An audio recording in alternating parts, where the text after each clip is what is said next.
Welcome, Real Estate from a Chicken's Perspective. Ladies, I know you're eating yourself into a food frenzy today because you just got the results back of your home inspection from the home of your dreams. In this inventory-starved market, you found an early 1900s two-story Craftsman that was period-specific, views of the water, you name it, just your dream.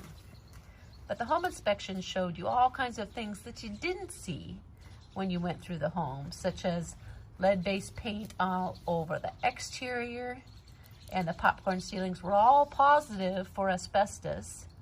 So much wood deterioration and wood rot on the exterior that would have to be remedied, along with the new paint and dealing with the lead-based paint that was hot on the outside.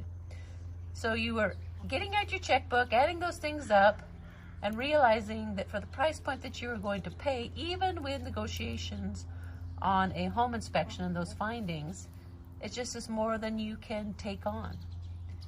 So we often find a home of our dreams and then wake up and smell the roses when we get that physical or examination through the home inspection and realize what it would take to maintain that home at this time. So what do?